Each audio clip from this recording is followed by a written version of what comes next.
My name is Marc and Lisa Honorat, the founder and CEO of Haiti Arise Ministries. A few weeks ago, I was here and went back to Canada, and then we just came back a few days ago. I don't really talk that much about what's going on in Haiti.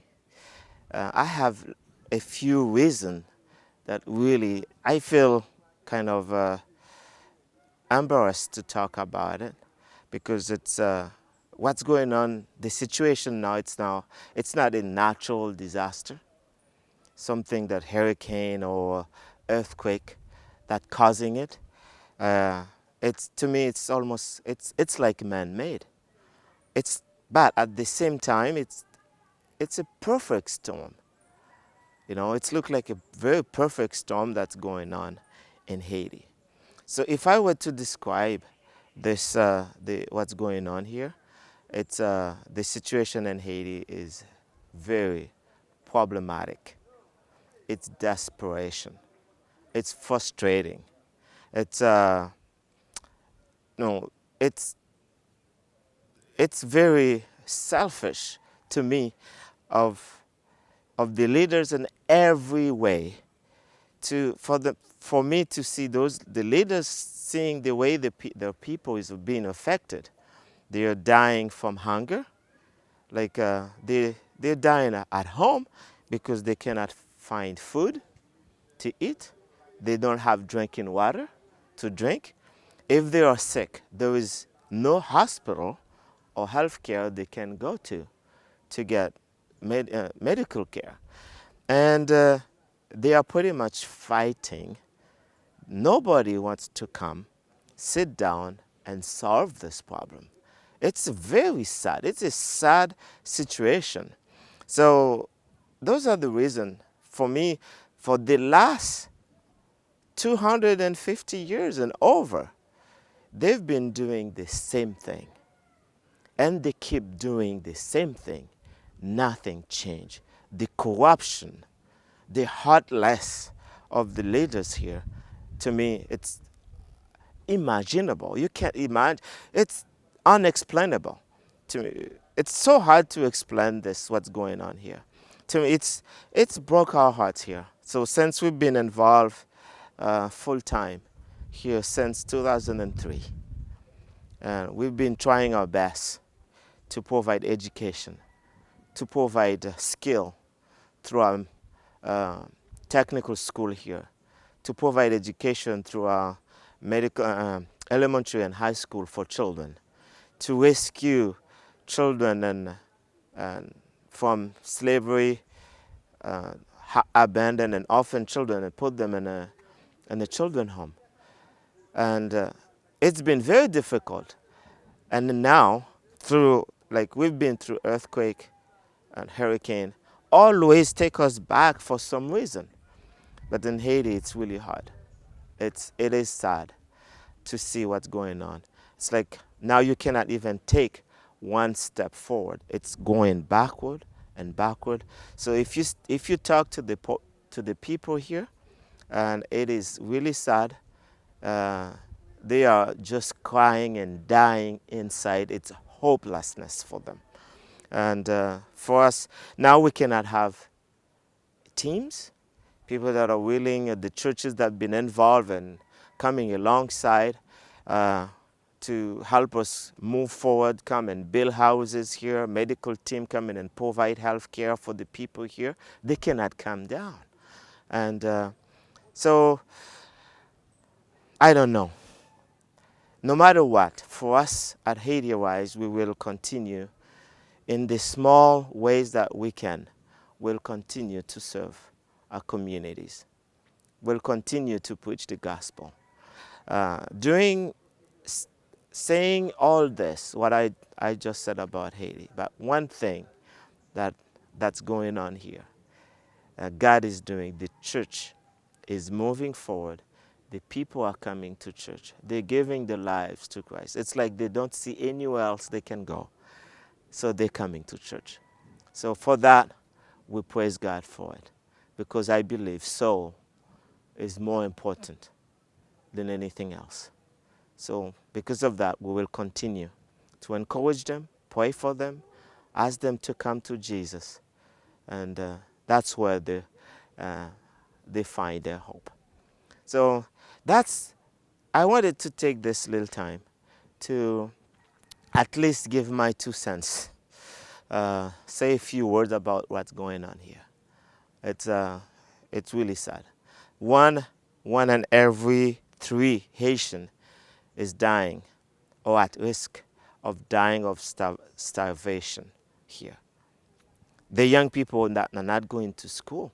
That's why I said it is very selfish of the leaders here in every way for them to be fighting this way, for them to look at or doing the same thing over and over and nothing changed, and then they see the children are not going to school, the young people are not going to school. I was by the ocean yesterday, the other day, and to see how young those kids, they are bored here because they're not doing anything. They cannot go anywhere. Traffic is not moving. It's just crazy. Those people need to do something here.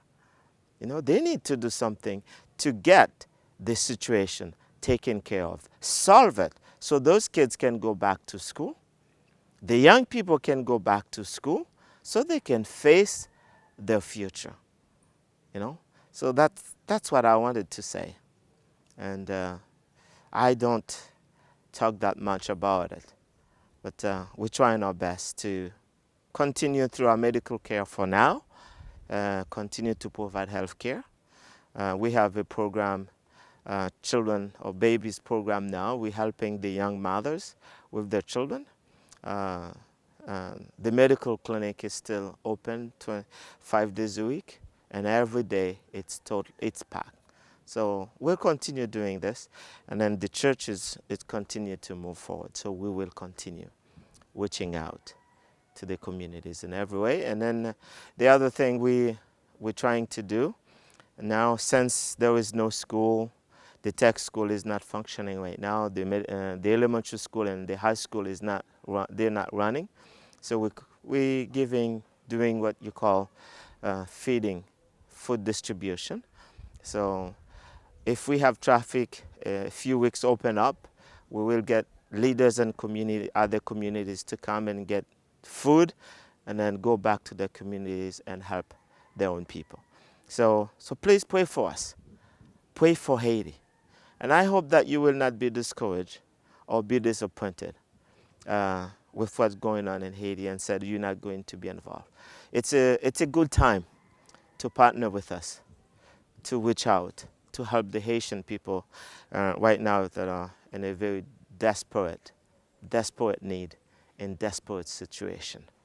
So I have, my wife is here. You want to say something? Well, I would just like to share a little bit of the hope in this story of the challenges that we're facing right now in Haiti. The political situation is weighing on everybody. The people have anxiety and depression and feeling hopeless. But we still have opportunities to affect people's lives. And that's what we are here for. That's why we came down, even at a time when it's really risky to be traveling. We want the people to know we're with them and that we want to remain faithful, to stand with them and believe that a life saved is worth everything. It matters. One person matters. Even just one who can be saved out of their situation may make a difference in the future. So even though school is not able to operate right now, we are looking at ways that we can distribute food and try to get food to the families of the kids that we sponsor through our education fund in our school and the schools in town. We're also, we were able to help the vendors at the beach that sell artwork, over 20 of them. So that at least helps 20 families get some food for this week, maybe next week. And we're hoping that you will help us in buying some of those artwork when we bring them back to Canada in a couple of weeks. But there's small ways that you can still be involved, small ways that you can still help us make sure that those that are not involved in this political turmoil, they're caught in the middle, they're innocent in this whole thing, and they're victims really of just the terrible corruption and um, incapacity of the government to lead the country well. So anything that we can do and other ministries like us to continue to serve the people here, we want to keep doing that. We want to keep making sure they have medical care and the new mothers have ways to be able to feed their babies that have just come into this world. So we're doing that through our nutrition program that runs every week, and we have our medical clinic still running. That's the only part of the ministry that is very, very, very daily operating with people coming because there's no other hospitals open right now. We've heard many reports of other areas in Haiti where people have died because they can't get to the hospital, or they get there and there's no medication available.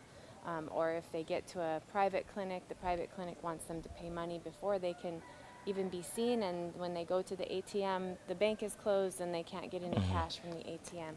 So if we can affect change in our area, at least in Grand Guave and in the areas where we have churches planted throughout Haiti, we want to be able to continue to do that. Please continue to pray with us, believe with us, and do even what you can, even as just a small part of sacrificing your Tim Hortons or your Starbucks coffee today, and help us feed one more family. $5, $10, $20, whatever you can give, it doesn't matter. It makes a difference. And we know there's lots of need throughout the world. The situation that's happening in Haiti is actually not unique. Right now, it's happening in many countries around the world. There's political unrest and protests and just an economic depression happening that is really tied to all the climate crises and the crises with oil and gas, and it's devastatingly affecting people across the world. So if we have the opportunity to make a change in one area, then let's do it. Let's do it together. And we will keep doing it. We will keep being faithful to what God has called us to do so that we can help change even just one life.